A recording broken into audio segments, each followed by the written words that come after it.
Selamat siang, Romo Albert. Selamat siang, Ibu Ervina. Selamat siang dengan sahabat Bindoman semuanya, di mana Bapak Ibu berada. Ada sukacita pada siang hari ini. Mari saat ini saya mau mengajak Bapak Ibu, kita mau bersukacita di hadapan Tuhan. Kita mau masuk gerbang Tuhan. Kita mau membawa rasa syukur kita di hadapan Tuhan.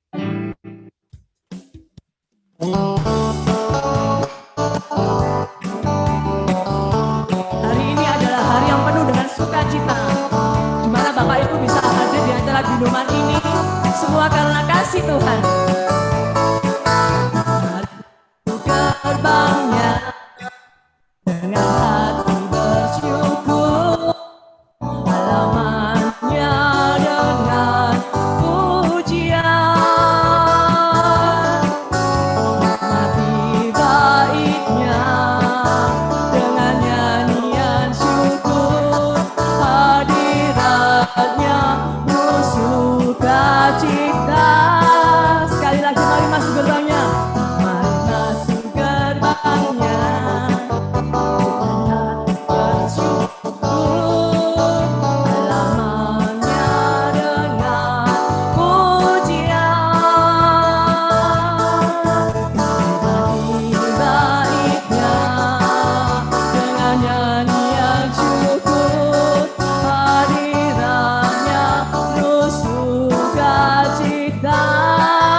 Tuhan baik, sebab Tuhan Dia baik dan anugerahnya kekal selama-lamanya. Amin. Sebab Tuhan baik, sebab Tuhan Dia baik dan anugerahnya kekal selama-lamanya. Amin. Sebentar ya, hari ini Bapak Ibu penuh dengan sukacita. Kalau Bapak Ibu penuh dengan sukacita, mari kita mau mengangkat pujian ini. Kita mau masuk di hadirat Tuhan. Kita mau membawa rasa syukur kita di hadapan Tuhan. Mari masuk gerbangnya dengan hati bersyukur, halamannya dengan pujian.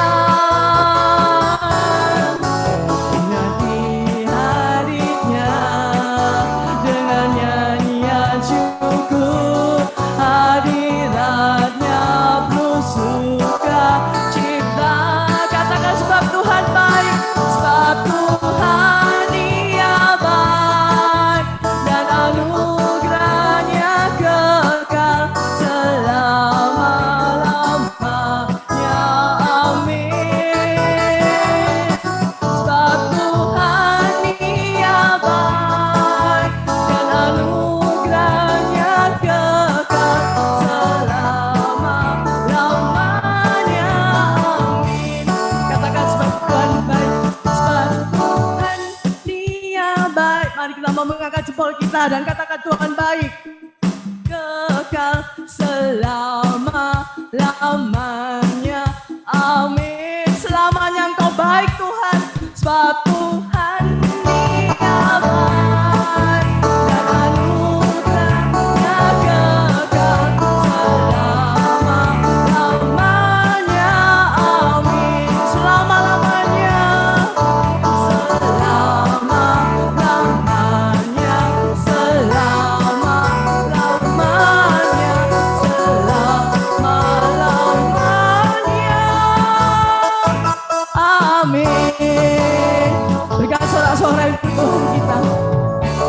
Mari saat ini sebelum kita mengawali persekutuan doa Bindoman, kita mau mengawalinya di dalam doa kita, di dalam nama Bapa dan Putra dan Roh Kudus. Amin.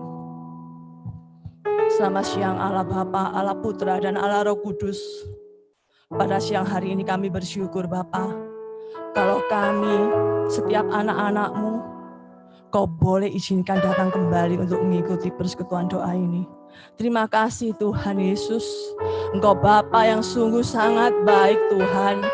Kalau Engkau yang menanamkan sendiri kerinduan anak-anak-Mu ini, mereka setiap minggunya mau datang ke persekutuan doa ini, karena mereka haus dan lapar akan Engkau Tuhan. Terima kasih Tuhan untuk setiap pertolongan-Mu, untuk setiap kasih karunia-Mu, untuk setiap anugerah-Mu Tuhan di dalam kehidupan kami masing-masing. Tuhan Yesus, Kau tahu saat ini adalah masa-masa sulit kami Tuhan. Meskipun saat ini kami boleh mengikuti acara persekutuan doa ini hanya melalui online Tuhan, tapi ini semua tidak mengurangi kuasa-Mu bekerja di tempat kami masing-masing. Kami percaya kuasa-Mu saat ini boleh melawat kami Tuhan.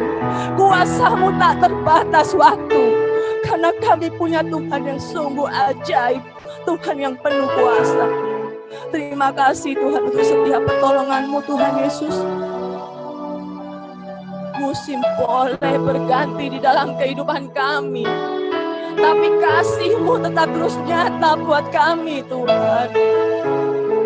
Bahkan di masa sulit ini, kuasa-Mu, mujizat-Mu semakin Kau limpahkan dalam kehidupan kami.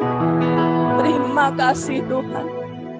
Ini rasa syukur kami di hadapan-Mu, bahwa kami punya Bapa yang begitu baik, Bapa yang selalu menolong hidup kami, Bapa yang begitu mencintai kami. Terima kasih Tuhan. Mari bersama-sama kita mau mengangkat hati kita. Bersama-sama kita mau mengatakan, musim boleh berganti, tapi kasih-Mu tetap abadi dalam kehidupan kami Tuhan. Terima kasih Tuhan, Engkau baik, Engkau sungguh sangat baik. Terima kasih Tuhan Yesus. Musim akan selalu berganti, kasih Tuhan tetap abadi,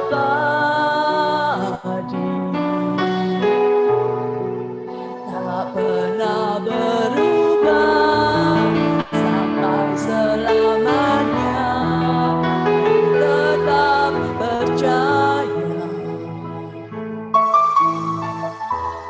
yakin Tuhan memegang. Kami percaya atas setiap berkat-Mu Tuhan. Yakin Tuhan melindungi, burung di udara Tuhan pelihara, karena kasih-Nya. Tuhan selalu menolongku, selalu menjagaku, sehelai di rambutku tak akan terjatuh tanpa seizin-Mu. Tuhan selalu menolongku. Terima kasih Tuhan, selalu menjagaku. Dia mengenyangkanku dan peliharaku seumur hidupku. Mari saat ini kita boleh mengingat setiap kebaikan Tuhan, setiap pertolongan yang Tuhan nyatakan di dalam kehidupan kita saat-saat pandemi ini. Kalau saat ini masa sulit boleh ada di hadapan kita, tapi kita punya Tuhan yang sungguh dahsyat. Kita punya Tuhan yang sungguh ajaib. Kita punya Tuhan yang tak terbendung dengan kuasa-Nya. Saat ini, rasakan kebaikan Tuhan. Ingat semua kebaikan yang telah Tuhan berikan buat kehidupan kita. Belajar mengucap syukur di hadapan-Nya saat ini. Katakan di hadapan Tuhan, terima kasih Tuhan. Engkau selalu mendengarkan doa kami. Engkau selalu menolong hidup kami Tuhan. Burung di udara Engkau pelihara Tuhan. Apalagi kami anak-Mu ini Terima kasih Tuhan. Biarlah pada siang hari ini kami tetap terus boleh mengangkat syukur kami di hadapan bahwa Engkau Allah sanggup menolong kami. Apapun keadaan kami saat ini Tuhan, Kau pasti tolong kami. Bahkan mujizat-Mu tetap terus masih ada buat kami. Mari saat ini kita mengangkat pujian-Mu, angkat sebagai doa kita di hadapan Tuhan.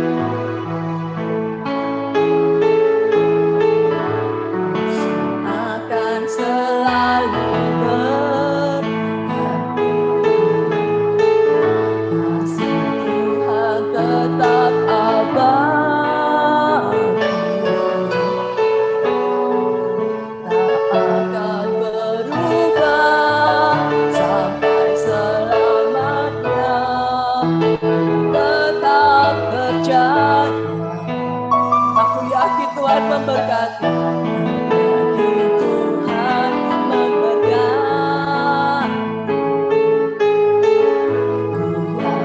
Tuhan melindungi, terima kasih Tuhan. Burung udara Tuhan pelihara karena kasih-Nya. Mari saat ini kita mau mengangkat tangan kita. Tuhan selalu menolongku, Kau selalu menolong kami Tuhan.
Padamu Tuhan Yesus.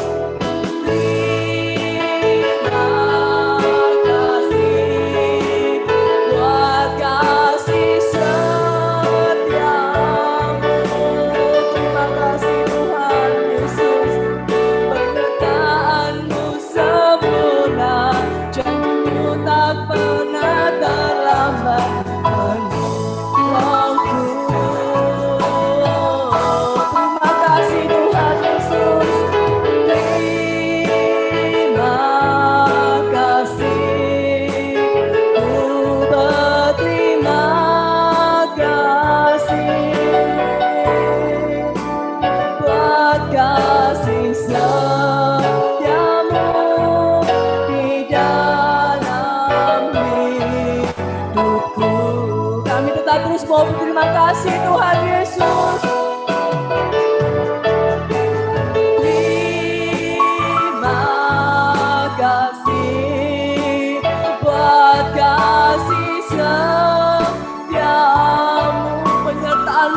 sempurna Tuhan, penyertaan-Mu sempurna, janji-Mu tak pernah terlambat menolongku.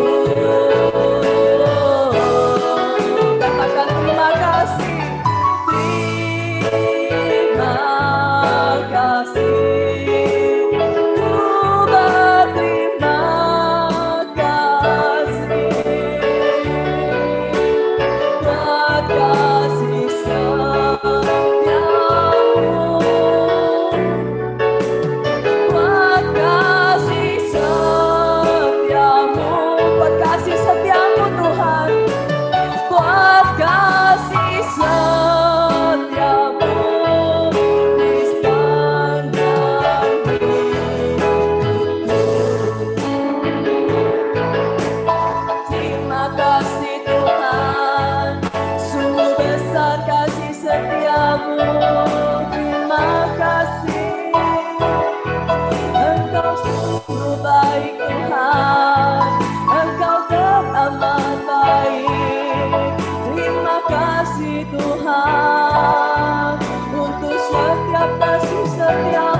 Kepadamu Bapa, tak habis-habisnya ucapan rasa syukur kami kepadamu, bahwa Engkau Bapa yang sungguh sangat baik dalam kehidupan kami. Saat ini Bapa, biarlah kami boleh diam di dalam hadirat-Mu, tarik kami masuk di dalam hadirat-Mu Bapa, dan biarlah saat ini, pada saat kami boleh masuk dan tinggal diam di dalam hadirat-Mu, di situ kami boleh merasakan kasih-Mu yang mengalir di dalam hati kami saat ini. Rasakan kasih Tuhan yang boleh mengalir di tempat kita masing-masing. Rasakan bahwa saat ini kita dicintai oleh Tuhan. Rasakan hadiratnya sungguh nyata di dalam hati kita masing-masing. Rasakan Yesus hadir bersama dengan kita saat ini. Penuhi setiap hati anak-anak-Mu saat ini Tuhan Yesus. Penuhi kami Tuhan. Penuhi kami dengan kasih-Mu saat ini Yesus.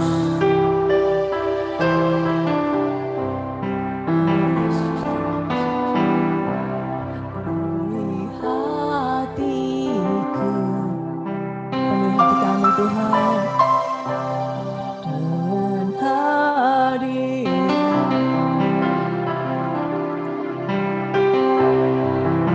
Ku rindu memandang wajah-Mu oh Tuhan,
hadirat-Mu.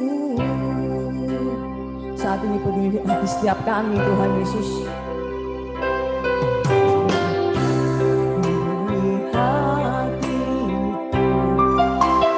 Angkat hatimu saat ini dengan hadir-Mu. Biarkan saat ini kita merindukan Tuhan. Ku rindu memandang wajah-Mu, oh Tuhan, di dalam kekudusan-Mu. Bawaku dekat dalam hati-Mu.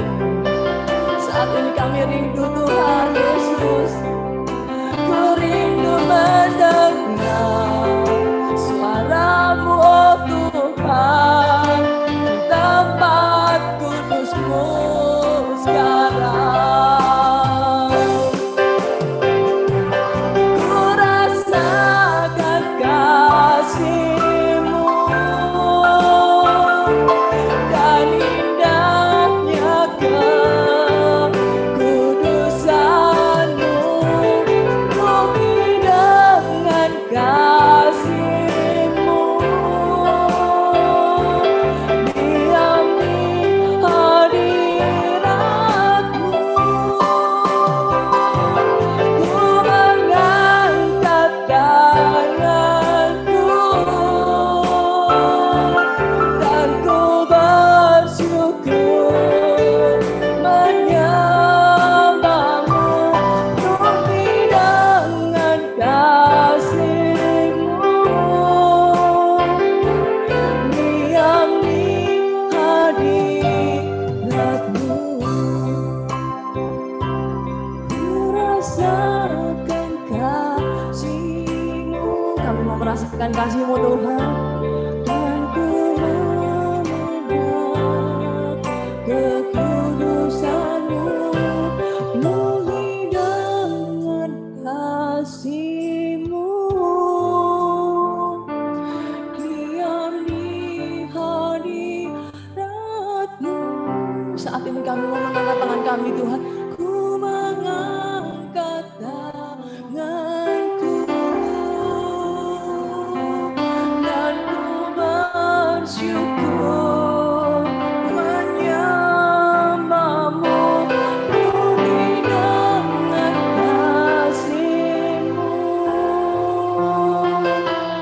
diam di hadirat-Mu.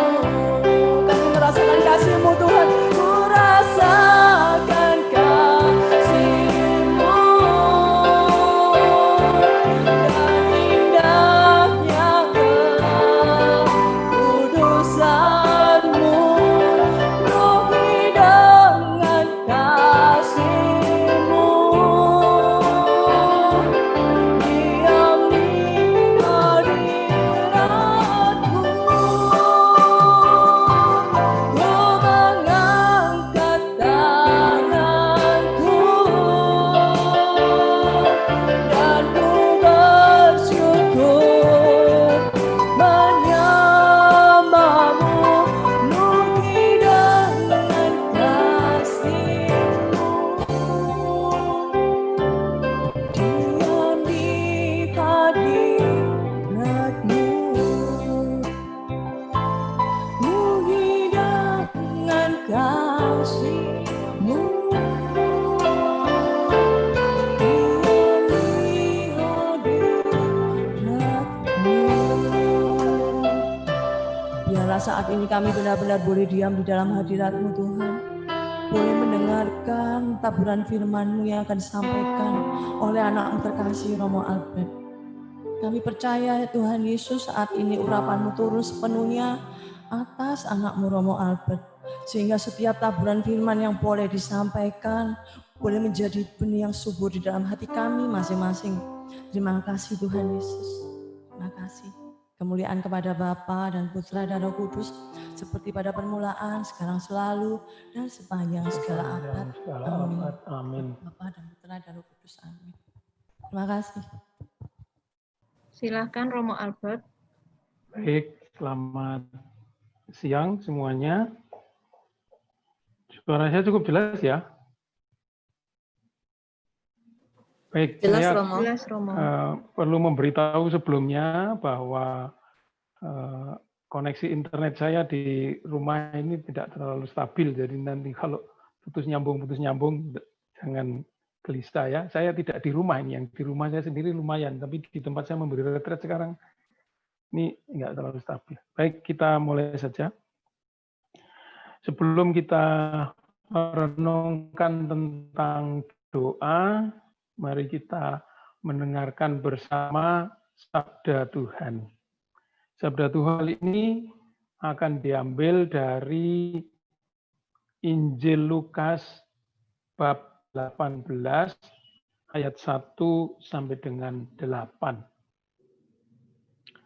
Yesus mengatakan suatu perumpamaan kepada mereka untuk menegaskan bahwa mereka harus selalu berdoa dengan tidak jemu-jemu.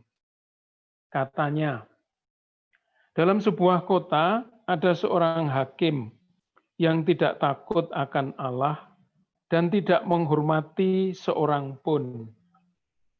Dan di kota itu ada seorang janda yang selalu datang kepada hakim itu dan berkata, "Belalah hakku terhadap lawanku."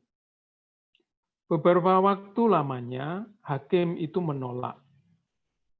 Tetapi kemudian ia berkata dalam hatinya, "Walaupun aku tidak takut akan Allah dan tidak menghormati seorang pun, namun karena janda ini menyusahkan aku, baiklah aku membenarkan dia, supaya jangan terus saja ia datang dan akhirnya menyerang aku." Kata Tuhan, camkanlah apa yang dikatakan hakim yang lalim itu. Tidakkah Allah akan membenarkan orang-orang pilihannya yang siang malam berseru kepadanya? Dan adakah ia mengulur-ulur waktu sebelum menolong mereka? Aku berkata kepadamu, ia akan segera membenarkan mereka. Akan tetapi, jika Anak Manusia itu datang, adakah ia mendapati iman di bumi? Demikianlah Injil Tuhan. Terpujilah Kristus.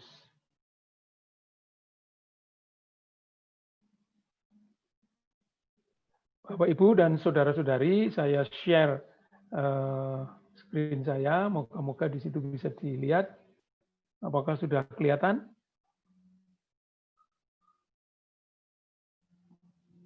Saya harap sudah bisa dilihat ya. Baik, topik kita kali ini, renungan kita adalah doa untuk Allah atau buat manusia.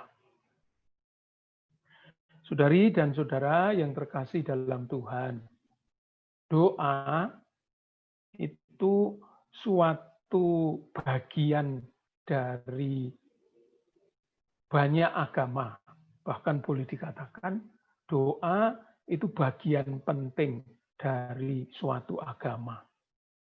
Tidak terkecuali dalam agama Katolik, doa itu juga menjadi bagian penting. Kualitas iman seseorang itu bisa dilihat, bisa diamati juga dari caranya berdoa dan isi doanya.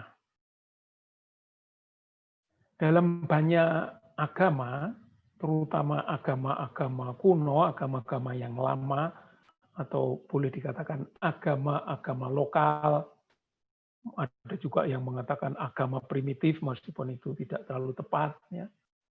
Biasanya doa itu menunjukkan relasi. Minimal ada dua pihak di situ. Pihak A dan pihak B.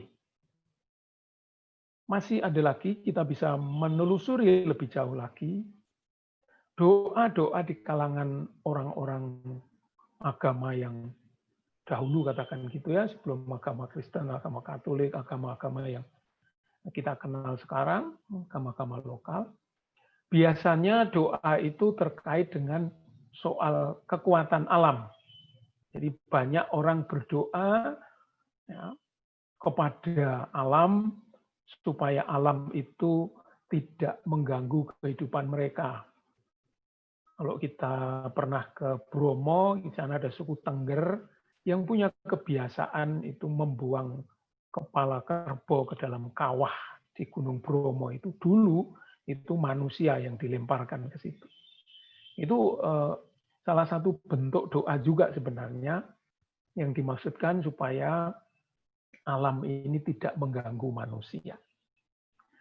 Nah, singkat kata, dalam doa itu kita sering menjumpai relasi yang sifatnya subordinatif. Alam yang sangat kuat itu berhadapan dengan manusia yang lemah. Dan manusia yang lemah itu mencoba berbaik hati kepada alam itu supaya alam itu tidak mengganggu, menghancurkan atau mematikan mereka. Hal-hal seperti itu, ya, relasi yang subordinatif itu juga ada di dalam agama kita. Kita mengakui bahwa Allah itu maha kuasa dan kita manusia ini lemah. Karena itu sudah sewajarnya kita datang kepada Allah itu untuk memohon bantuan. Ya.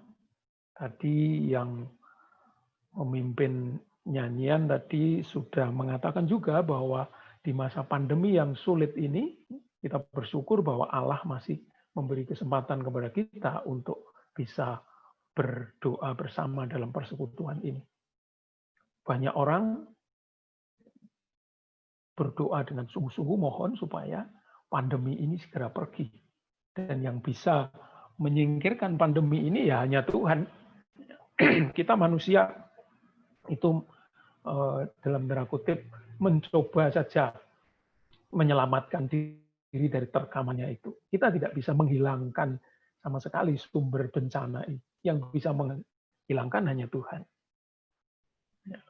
Inilah pengantar yang bisa kita gunakan untuk masuk ke dalam tema kita ini. Doa untuk Allah atau buat manusia.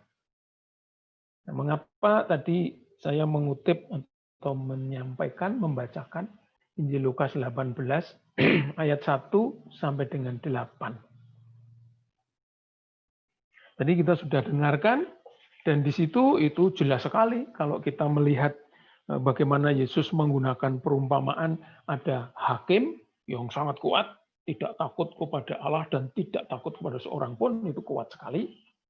Di satu sisi itu ada janda. Dalam tradisi Yahudi seperti kita ketahui, janda itu statusnya sangat lemah. Janda itu tidak punya suami dan biasanya di kalangan mereka suami itu adalah yang melindungi. Jadi janda ini menunjukkan simbol atau realitas yang lemah. Sedangkan hakim tadi itu bisa dikatakan Tuhan, mewakili Tuhan. Meskipun di sini dikatakan oleh Yesus itu hakim yang lalim ya. Tapi Yesus tidak mau mengatakan bahwa Allah itu lalim, tidak. Dia hanya mau mengumpamakan seperti itu. Di situ ada relasi subordinatif. Itu sudah janda, punya masalah, ya, tidak ada yang membela, maka dia lari kepada hakim itu. Supaya dia bisa membela itu. Dan tentu saja sebagai janda mungkin dia juga tidak punya uang seperti orang-orang sekarang yang kalau kena masalah, kalau kesandung masalah bisa menyuap ya, bisa membayar atau membeli proses pengadilan itu. Dia tidak punya karena janda sudah. Di situ kelihatan sekali ada semacam relasi yang subordinatif. Dan saya kira di awal ini Yesus mengatakan suatu perumpamaan kepada mereka untuk menegaskan bahwa mereka harus selalu berdoa dengan tidak jemu-jemu. Kalau kita melihat bagian sesudahnya, konsep doanya ya konsep meminta ya. Maka kita bisa melihat beberapa hal dalam bacaan ini yang nanti bisa diharapkan menolong kita untuk menjawab pertanyaan. Nah, butir-butir renungan yang bisa kita ambil dari teks ini ada beberapa. Yang pertama, Yesus supaya orang tidak jemu-jemu berdoa. Khususnya di situ memohon kepada Tuhan, meminta kepada Tuhan. Yesus mengajar kita untuk meminta kepada Tuhan. Jadi sebagai orang Katolik, sebagai orang Kristen, tidak ada salahnya kita minta kepada Tuhan dalam situasi apapun. Karena Yesus mengajar kita supaya tidak jemu-jemu berdoa. Dan dalam situasi pandemi ini ya kita harus lebih rajin berdoa. Meskipun tidak bisa merayakan Ekaristi bersama-sama di gereja, tidak bisa menerima sakramen Ekaristi dan lain-lain. Nah itu kita tetap masih bisa berdoa dengan cara kita masing-masing. Ya, jadi Yesus mengajar kita untuk berdoa. Dan karena di situ khususnya memohon berarti ya tentu ya jelas di situ ada subordinatif. Aku memohon kepada Tuhan yang berkuasa. Yesus memperkenalkan kepada kita Allah itu Bapa. Oke, itu yang pertama. Yang kedua, kita melihat di situ ya, kalau mencermati benar-benar lukisan Yesus tadi, hakim itu sebenarnya nggak mau direpoti hakim itu. Ya, kalau tadi kita baca dengan baik dalam kota itu ada hakim yang tidak takut ya. Beberapa waktu lamanya hakim itu menolak permintaan janda itu. Tapi kemudian ia berkata dalam hatinya, walaupun aku tidak takut akan Allah dan lain-lainnya, namun karena janda ini menyusahkan aku, ya, janda itu menyusahkan hakim itu, ya, maka dia mengabulkan permintaannya. Tentu kita percaya bahwa Allah itu mengabulkan permintaan kita bukan karena dia tidak mau direpotkan. Oh, si ibu-ibu kelompok apa ini Bu Niman ini ngurusui aja, ganggu saja daripada bolak-balik datang sudah saya beri aja. Ya, Allah pasti tidak begitu. Ya, Allah mengasihi kita dan kalau dia memberikan sesuatu kepada kita manusia itu mengalir dari kasihnya bukan mengalir dari kejengkelannya atau apa. Ya, tapi nanti kita lihat apa yang dikatakan oleh Yesus di dalam bacaan ini. Kemudian yang ketiga, kita melihat di situ perbandingan antara Allah dan manusia. Ya.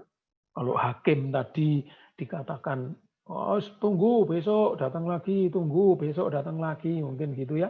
Sampai janda itu agak jengkel tapi dia datang terus. Ya. Hakim itu baru terakhir ketika dia dalam tanda kutip itu. Nah, Yesus kemudian mengkaitkan itu dengan ayat yang ke-7 ya, ayat 7b. Adakah ia Tuhan itu mengulur-ngulur waktu sebelum menolong mereka?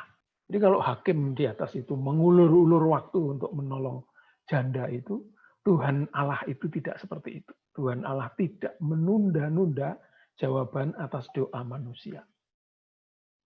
Kita percaya bahwa Tuhan itu mengabulkan doa kita tepat pada waktunya seperti yang sebenarnya kita perlukan, bukan seperti yang kita inginkan. Ya, keinginan kita seringkali tidak sejalan dengan keinginan Tuhan. Tapi kebutuhan kita itu selalu sesuai dengan tawaran rahmat Tuhan. Rahmat Tuhan selalu datang sesuai dengan saat kita membutuhkan. Dia tidak pernah terlambat. Allah itu tidak pernah mengulur-ulur waktu. Ya. Jelas sekali itu kalau kita secara filosofis mau melihat Allah itu seperti apa. Allah itu ada kemarin, hari ini, dan besok. Ya, bagi Allah 1000 tahun sama dengan 1 hari sama dengan 1000 tahun. Jadi tidak ada yang namanya menunda, itu tidak ada. Bagi Allah segala sesuatu itu tepat pada waktunya seperti yang Dia kehendaki bagi kita.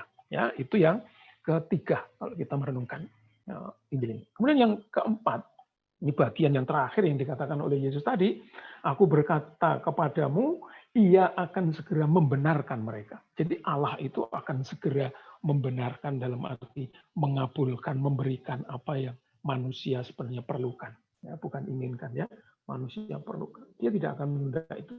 Nah, Yesus malah bertanya. Ya.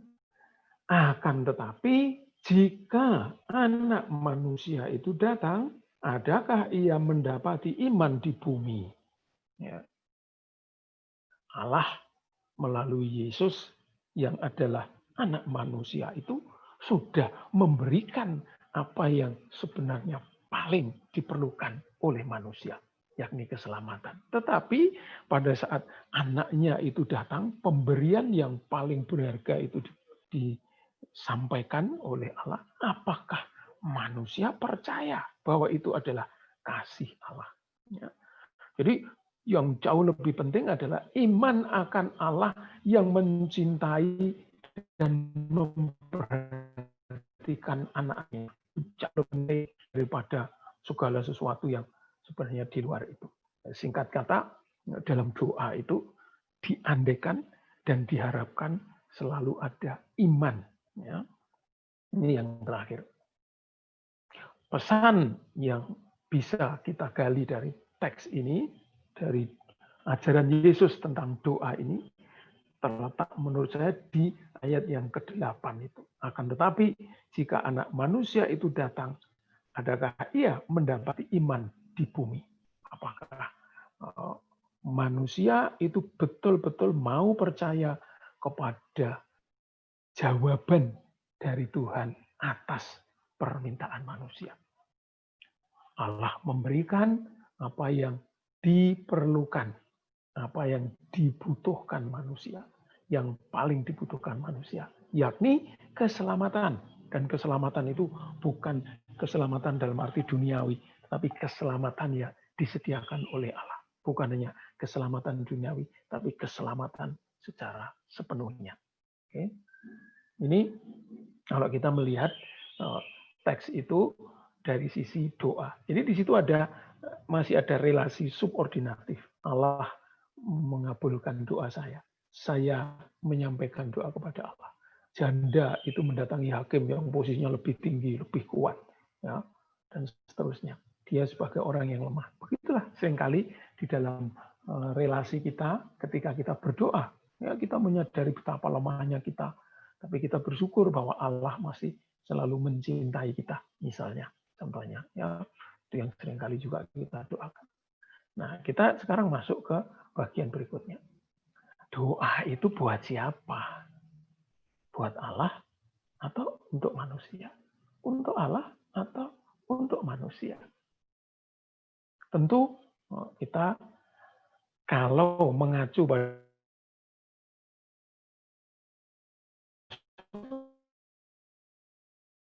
maka biasanya bentuk doa itu yang paling umum adalah permohonan. Memohon. Permohonan itu bukan sesuatu yang jelek. Permohonan itu sesuatu yang baik. Karena dengan berdoa, dengan memohon, itu orang tidak hanya meminta sesuatu, tetapi dia sebenarnya mengungkapkan imannya. Ya, orang-orang yang rajin berdoa permohonan itu mengungkapkan imannya sebenarnya. Dan fakta menunjukkan, ya, dan survei membuktikan bahwa mayoritas, sebagian besar doa kita itu didominasi oleh permohonan. Sadar atau tidak sadar, kita mengakui atau tidak mengakui, doa kita itu isinya permohonan. Coba nanti dilihat. Ya. Doa Bapa kami, permohonan. Doa Salam Maria, permohonan. Ya. Jadi mereka yang rajin mendoakan Bapa kami dan Salam Maria itu orang yang paling rajin memohon itu, ya. Masih ditambahi novena, masih ditambahi macam-macam, itu isinya permohonan semua itu. Termasuk doa kepada malaikat Rafael dan sebagainya. Semua permohonan isinya, ujung-ujungnya permohonan. Bukan sesuatu yang jelek. Tapi bisa jadi doa permohonan itu juga menunjukkan iman seseorang yang kurang matang, bisa juga. Ya, dalam permohonannya itu orang menunjukkan kurang percaya kepada Tuhan, ya. Banyak orang yang waktu memohon itu mendikte Tuhan, ya kan. Tuhan tolong ya besok anak saya ujian, jangan lupa jam segini ya. Oh itu. Kadang-kadang ada orang sampai detail begitu, seakan-akan Tuhan itu nggak ngerti apa yang kita perlukan. Ya, doa. Sekali lagi, seperti tadi di awal saya katakan, doa itu bisa menunjukkan iman seseorang, kematangan iman seseorang. Ya, ini permohonan yang pertama. Yang kedua, itu ada doa tobat. Doa tobat itu biasanya berangkat dari refleksi diri, orang menyadari bahwa dia berdosa, dia orang lemah, orang rapuh, yang suka melanggar perintah Tuhan, suka berbuat jahat, dan sebagainya. Itu berawal dari sebuah refleksi diri. Ya. Lalu ketika refleksi itu dilakukan di hadapan Tuhan yang Maha Kudus, maka orang lalu menyadari betapa dia tidak pantas di hadapan Tuhan, betapa dia sungguh berdosa. Lalu dia mohon, mengakui kesalahan dan dosanya di hadapan Tuhan, kemudian bertobat, dan terakhir biasanya itu mohon ampun. Ya. Jadi doa-doa kita orang Katolik itu dua ini yang paling banyak. Dua ini paling banyak kalau menurut saya. Ya. Ekaristi, misa itu selalu didahului dengan tobat. Nah, ibadat-ibadat selalu diawali dengan tobat dan sebagainya. Ya. Lalu permohonan. Jadi setelah permohonan itu tobat biasanya. Tuh. Di akhir doa tobat itu biasanya juga apa? Permohonan, minta belas kasih Allah, minta kerahiman Tuhan, ya, minta dibuat pantas memuji Tuhan, pantas merayakan Ekaristi dan lain sebagainya. Di situ ujung-ujungnya itu permohonan. Nah, ada doa lain yang itu biasanya tidak berisi permohonan. Ya, ucapan syukur. Ya, ucapan syukur itu bukan permohonan, itu ungkapan bahwa seseorang mengalami kebaikan Tuhan lalu dia mengungkapkan rasa terima kasihnya kepada Tuhan. Ya, ini doa syukur juga terjadi dan kita juga diajari dalam kehidupan kita sebagai orang Katolik, orang Kristen, kita waktu beribadat itu antara lain mengucap syukur. Ya, tadi tim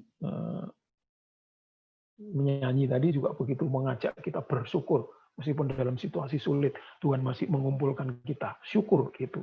Kita menerima pemberian dari Tuhan. Sesuatu yang secara sosial, secara budaya, ya, secara etiket gitu ya, itu sangat normal. Kita sejak kecil diajari kalau terima sesuatu ucapkan terima kasih. Nah, maka doa syukur itu adalah doa yang mengajar orang untuk rendah hati, ya, menerima sesuatu, tahu diri. Tetapi juga ucapan syukur itu menunjukkan orang yang tahu merasa cukup atas sesuatu yang Tuhan anugerahkan. Orang yang tidak bisa bersyukur, yang mohon aja, minta terus kepada Tuhan, ya, dia tidak punya rasa syukur, dia orang yang tidak pernah merasa cukup. Ya, tetapi orang yang bisa mengucap syukur, Tuhan, bersyukur kami bisa beribadat bersama meskipun lewat Zoom, lewat daring seperti ini. Syukur. Jadi syukur itu juga mengungkapkan iman seseorang, ya, yang tidak hanya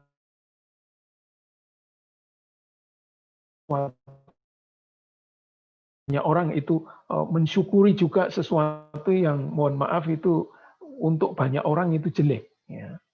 Sulit bersyukur kok atas sesuatu yang jelek sih, gitu. Nah, itu saya belajar dari ibu saya. Ya. Ketika beliau masih hidup, ya, meninggal tahun yang lalu, ya, 2019, ya, itu ketika saya telepon, Bu, gimana kabarnya? Ya, beginilah, ya, sudah usia, sudah tua, sering diberi sehat, sering diberi sakit, ya bersyukur saja, gitu. Nah, ibu itu mau mengungkapkan bahwa sakit itu juga pemberian dari Tuhan, maka sakit pun perlu disyukuri. Nah, saya kira agak sulit mengajak kita sekarang ini bersyukur karena pandemi itu, saya kira agak sulit ya. Tapi faktanya begitu, ya. Syukur itu tidak selalu mengalir ketika kita mengalami sesuatu yang baik.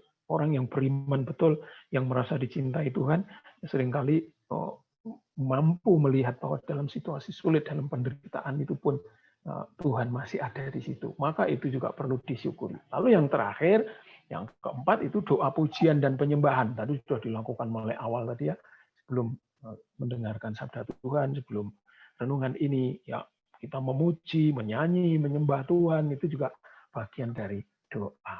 Ya.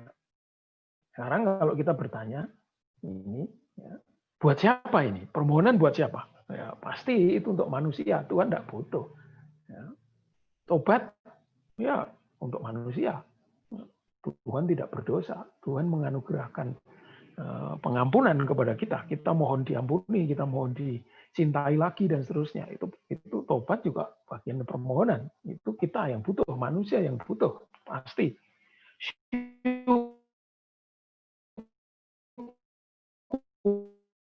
Syukur ya kita masih membutuhkan. Ya, tidak membutuhkan rasa syukur kita dalam arti bahwa kalau manusia bersyukur itu lalu Tuhan mendapat tambahan sedikit gitu. Tuhan sudah sempurna. Ya.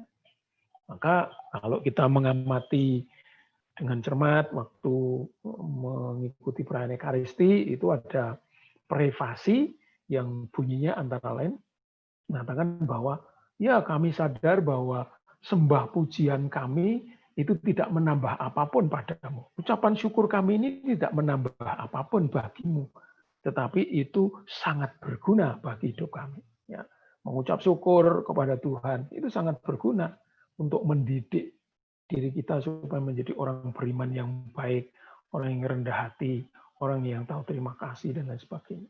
Pujian dan penyembahan ya saya kira juga hampir mirip. Hampir mirip. Kita harus menyembah Tuhan, memuji Tuhan. Apakah Tuhan membutuhkan pujian kita? Apakah Tuhan perlu kita sembah? Ya. Dalam arti kalau tidak kita sembah itu lalu Tuhan mengalami kesulitan, itu pasti tidak. Ya. Tetapi yang bagian terakhir ini ada sesuatu yang penting karena penyembahan ini ada kaitannya dengan iman. Ya.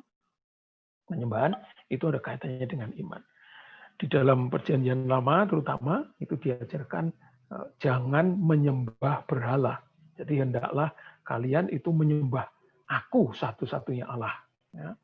Seakan-akan di situ Allah itu membutuhkan manusia untuk disembah. Pasti maksudnya bukan itu. Maksudnya supaya manusia itu hanya menyerahkan dirinya semata-mata kepada Allah, bukan kepada yang lain. Jadi, pujian penyembahan itu menunjukkan bahwa manusia itu percaya kepada Tuhan. Manusia menyerahkan dirinya kepada Tuhan. Nah, saudari dan saudara, ibu-ibu dan bapak-bapak, ini yang kita renungkan ini tadi menunjukkan bahwa doa itu dalam arti tertentu itu punya objek. Objek permohonan apa? Ya saya punya permintaan ini, ya intensi ini, intensi itu. Tobat objeknya apa? Ya minta diampuni, ya minta diampuni. Syukur ya objeknya karena saya sudah menerima dari Tuhan, ya pujian dan sebagainya. Oke, itu kalau kita bertanya tentang doa itu buat siapa? Untuk Allah atau untuk manusia? Nah, ini kita akan menjawab kalau doa itu berobjek, ya, punya objek tertentu. Ya, doa itu untuk manusia, untuk kepentingan manusia. Ya. Tetapi tidak semua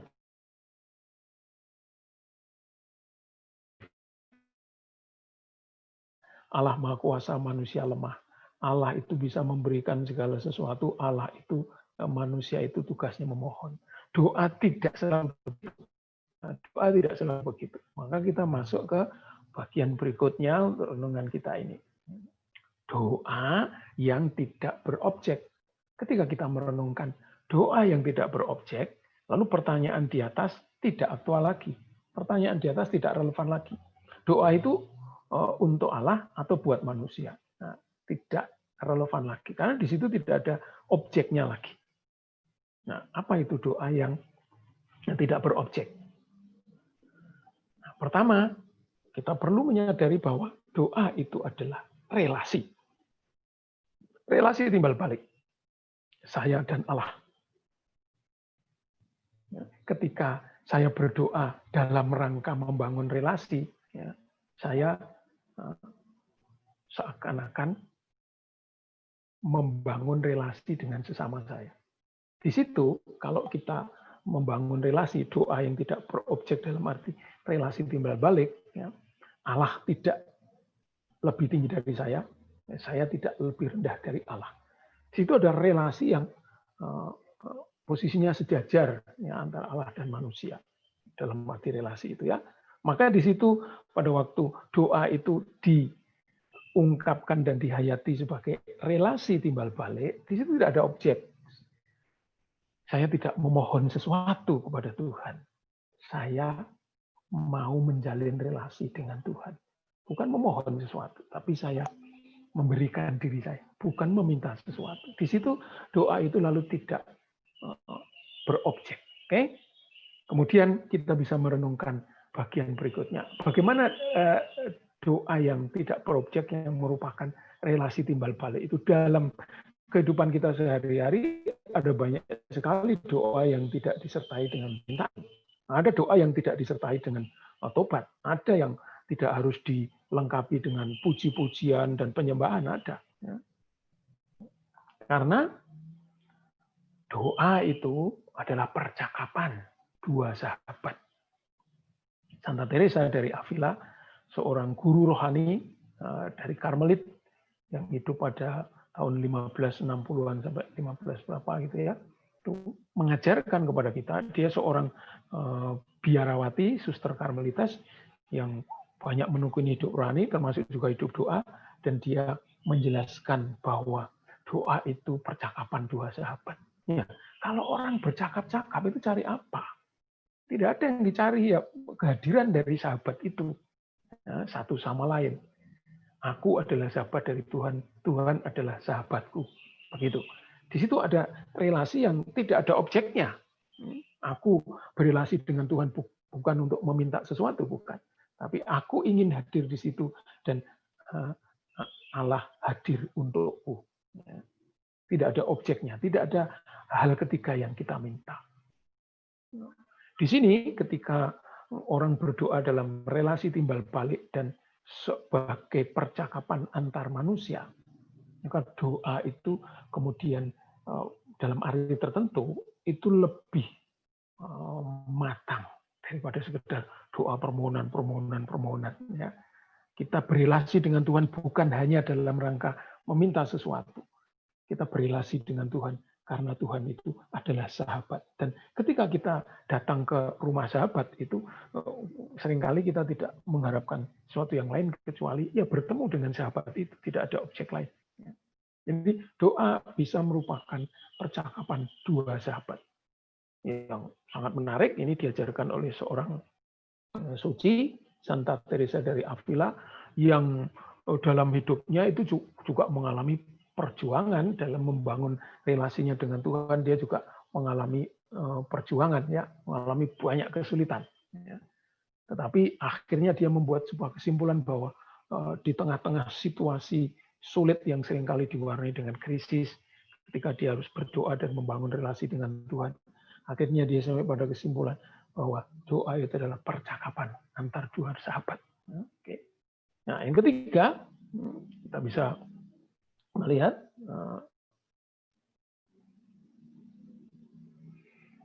yang ketiga ya, itu doa hening. Doa hening itu adalah doa yang tidak ada objeknya. Tidak ada objeknya. Jadi kalau ditanya doa buat manusia atau untuk Allah, ketika doa hening ya untuk dua-duanya. Dalam doa hening seseorang tidak memohon sesuatu. Dia betul-betul hening. Dia betul-betul hadir. Dia ingin merasakan kehadiran Tuhan. Bukan meminta sesuatu. Tapi dia ingin merasakan kehadiran Tuhan. Dan ini tidak gampang untuk orang-orang yang tarafnya masih doanya permohonan. Doa hening itu agak sulit. Ya. Dan banyak orang tidak terlalu suka dengan ini karena dalam doa hening itu seringkali yang muncul bukan permohonan kita. Yang muncul itu adalah diri kita sendiri. Diri kita itu seperti apa di hadapan Tuhan. Ya. Dan itu sesuatu yang seringkali menakutkan bagi banyak orang. Kita cenderung menyembunyikan diri kita memakai topeng. Ya. Persona, pribadi itu adalah person, persona itu adalah topeng.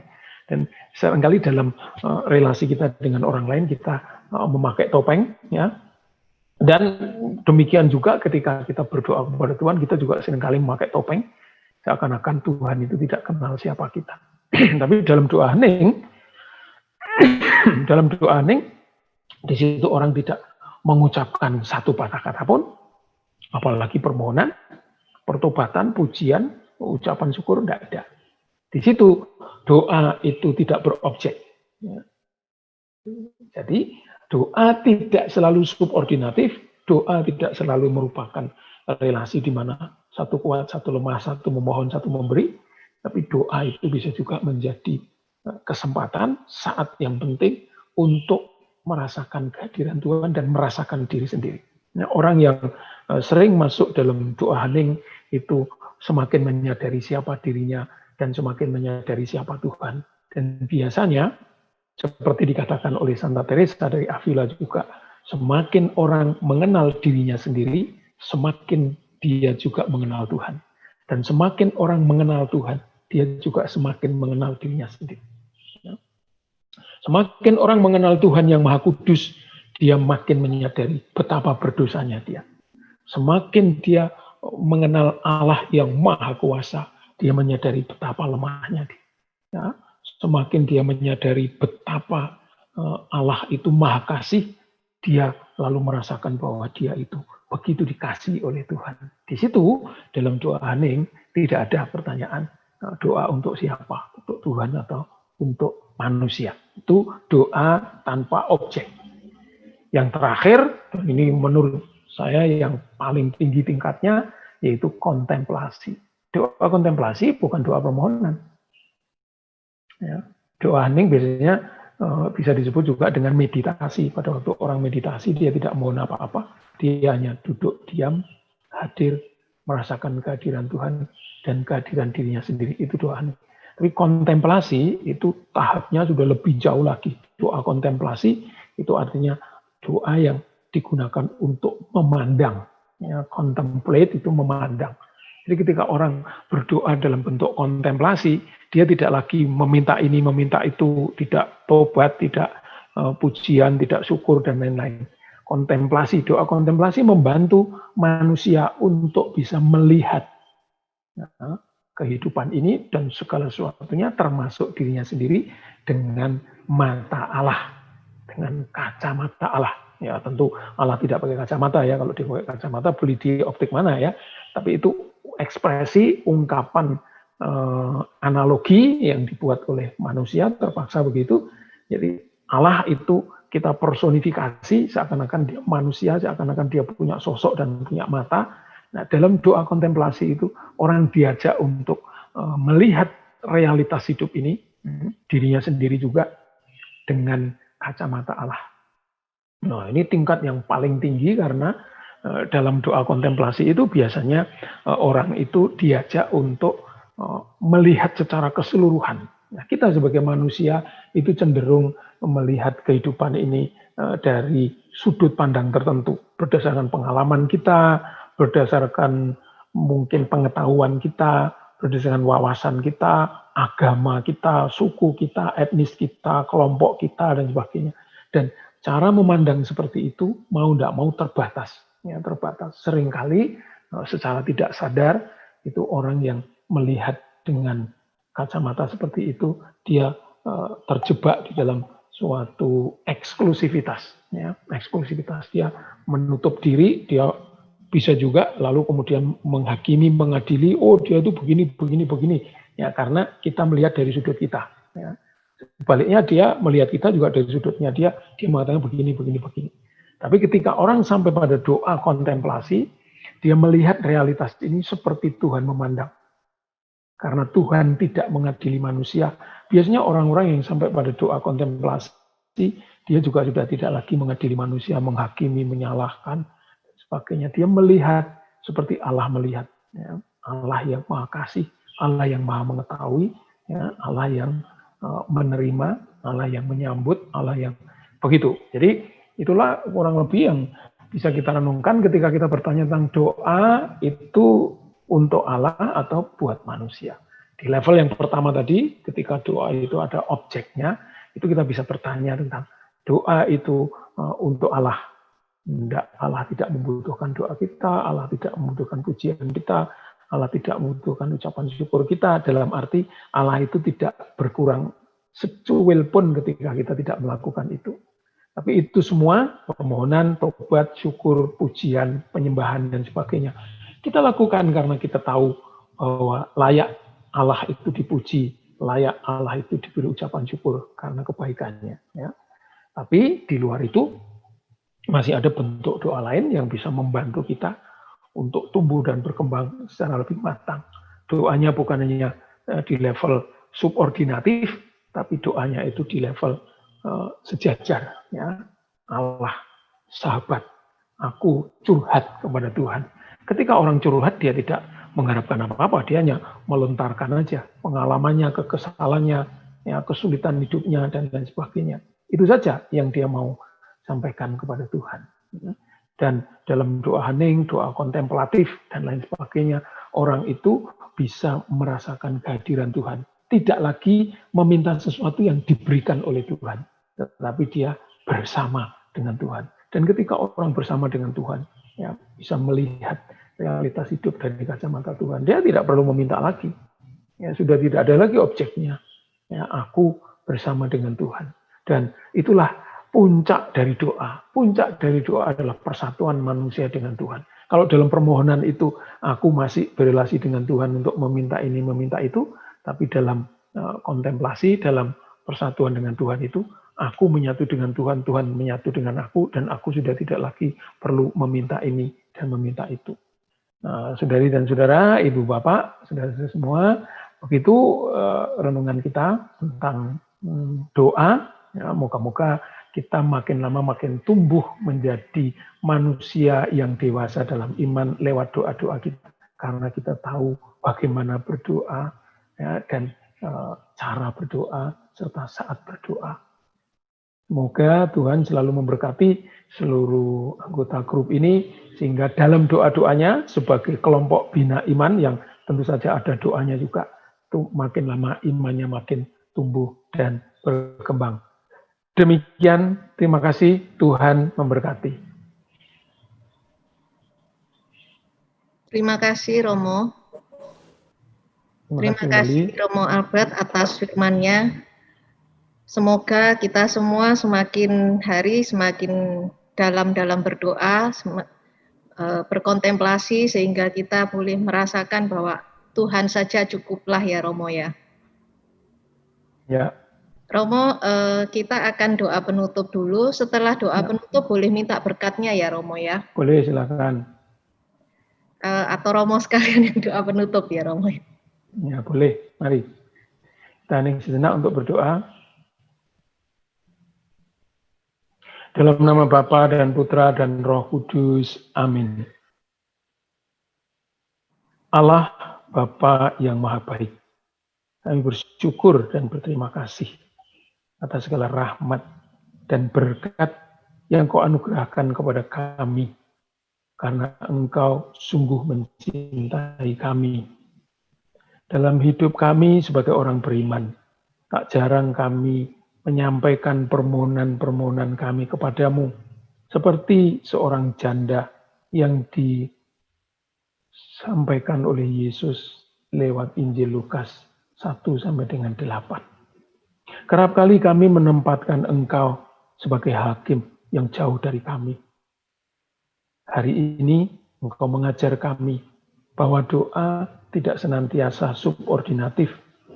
Doa tidak selalu membuat kami jauh dari Engkau. Sebaliknya, doa itu membuat kami dekat dengan Engkau. Kami bisa berbincang-bincang dengan sahabat yang mendengarkan keluhan kami, yang mendengarkan kesulitan kami, tetapi juga ikut merasakan kegembiraan, sukacita, dan keberhasilan kami. Ya Tuhan, lewat hidup kami sebagai orang beriman, khususnya lewat doa-doa kami, ajarilah kami menjadi manusia yang semakin dewasa, semakin matang dalam beriman. Jauhkan dari kami sikap yang hanya memohon dan memohon, tapi juga memuji dan bersyukur kepadamu. Semoga lewat hidup kami bisa senantiasa menyatukan diri kami dengan Dikau, sehingga hidup dan karya kami tak lain dan tak bukan adalah hidupmu sendiri dan karyamu. Berkati kami semua, khususnya kelompok Binoman ini, agar senantiasa setia kepadamu dalam keadaan baik maupun dalam keadaan tidak baik, dalam keadaan sukses maupun gagal, di waktu sehat maupun di waktu sakit. Semuanya ini ya Tuhan, kami mohon kepadamu dengan pengantaraan Kristus Tuhan kami. Amin. Tuhan sertamu dan sertamu juga. Semoga kita sekalian, keluarga kita, karya pelayanan, seluruh perjuangan kita, suka duka hidup kita, diberkati oleh Allah yang Maha Kuasa, Bapa dan Putera dan Roh Kudus. Amin. Terima kasih. Terima kasih Romo. Bapak Ibu Terima kasih Romo. Terima kasih juga untuk semua umat Bindoman yang sudah hadir dalam acara Bindoman Sung hari ini. Pengumuman untuk minggu depan kita akan dilayani oleh Bapak Aksen Gumelar dengan tema Waktu Terus Berjalan. Kemudian Deverbum hari Kamis akan dilayani oleh Romo Armada membahas tentang Injil Matius. Baik, kita lanjutkan dengan pujian. Silahkan Cik Sisil, pujian. Mohon maaf, saya live ya. Baik Romo, terima kasih Terima Romo. kasih, Tuhan berkati semua ya. Berkati.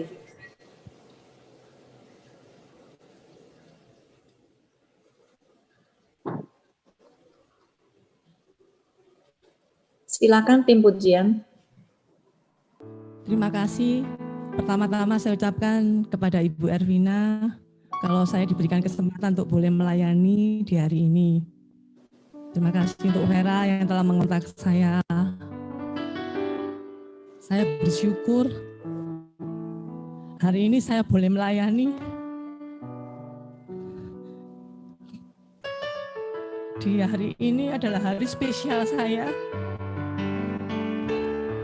di mana saya lagi berulang tahun. Tuhan telah menambahkan usia saya, tapi saya boleh diberikan kesempatan untuk melayaninya. Saya mau sharing minggu lalu, itu saya memang berdoa.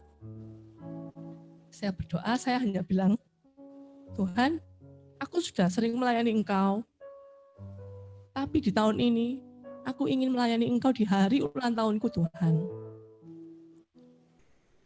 Waktu itu, saya hanya mengucapkan, hanya ingin. Tapi ternyata Tuhan menangkap doa saya, selisih 2 hari, tiba-tiba Pak Bambang itu ngontak saya. Pak Bambang kan memang teman saya. Dia ngontak saya, dia bilang, Sil, kamu bisa gantiin aku pelayanan. Kapan Pak? Selasa depan. Saya tuh kagetnya tuh setengah mati, saya sampai bilang gini, Tuhan, Engkau tahu isi hatiku, Kau tangkap hatiku Tuhan. Terima kasih Tuhan. Terus langsung besoknya juga Vera nguping saya. Jadi makanya saya di sini bersyukur sekali. Dalam hal kecil, kita inginnya apa? Tuhan kasih, Tuhan jawab. Hal kecil kita boleh terima. Dan kita percaya siang hari ini, kalau kita sudah mendengarkan firman-Nya Romo Albert, hal besar, jauh lebih besar, pasti kita bisa terima. Amin ya Bapak Ibu ya. Sebagai lagu penutup, saya mau mengajak Bapak Ibu untuk mengangkat pujian ini, bahwa kita punya Tuhan yang besar, Tuhan yang ajaib buat kita. Kita hidup oleh firman Tuhan. Angkat hati kita saat ini. Terima kasih Tuhan, sungguh kami punya Tuhan yang besar. Karena percaya Kau yang berjanji setia, pengharapanku selalu ada di dalam-Mu. Ku tidak akan menyerah, meski dalam kesesakan, seluruh hidupku dalam genggaman-Mu.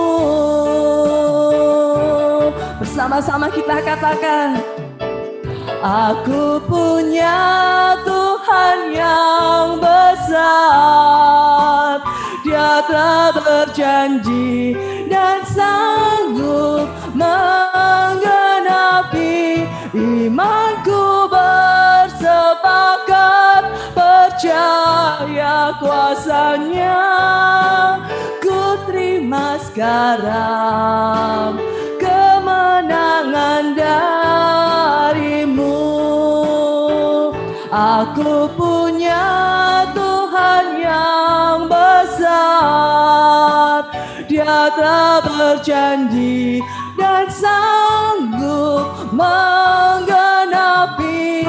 Imanku bersepakat percaya kuasa-Nya. Ku terima sekarang kemenangan dari-Mu.